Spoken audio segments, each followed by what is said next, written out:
what to do when a child is diagnosed as fine. And I was reading your post that a lot of kids get tested every year. They get an IEP, but something that really stands out to me with your blog post is that you can't, like you just said with the platypus, you can't just treat a child as fine. There's definitely something going on. Can we talk about how you assess kids, how you look at IEPs, what you do when you have a parent or a teacher tell you, well, the student's fine, and then how you determine a course of action for every student that comes to work with you? Sure. I definitely take into consideration the standardized test scores. However, I look in between.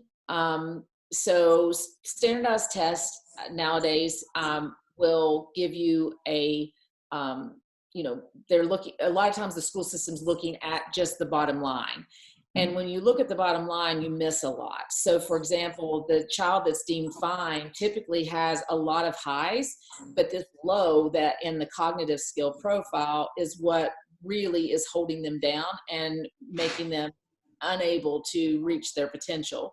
Once you look in between those, the total score, you're going to see specifically. I can get a psych ed report, psychological educational report that a school system has done with the child, and every single time I can see the highs and the lows. And when you go in to effectively treat the low and try to bring that balance up, you get more of a pattern or a cognitive profile that allows the student to really work to their optimal potential. What a child can't do is overcome this low. It's kind of like a teeter-totter with the heavy kid.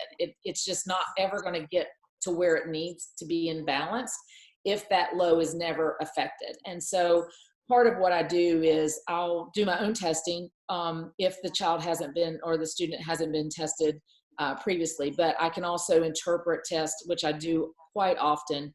I'll do consultations for families and just reinterpret those tests. And if you look at the typical psychological educational profile, you can almost Google and see that they're going to recommend this specific, the same thing every time. I mean, for the past, 15 years, I've seen so many reports, and they all say the same kind of recommendations, and it's modifications and accommodations. It's not fixing. And for me, I just did what I would want for someone to do for my kid. I don't want a Band-Aid. A Band-Aid stops the bleed, and I'm all about that. Definitely need to stop the bleed. But at the end of the day, I want true healing, and healing comes when you go in and you dive deep into the wound and you fix that. We are in a world today that has wonderful research that backs up the neuroplasticity of the brain and shows all of us that change can happen, and that you really truly can change the brain with the right course of action. So for my practice and my philosophy, I go in and I work with the wound. I want to fix it. I don't want to just stop the bleed.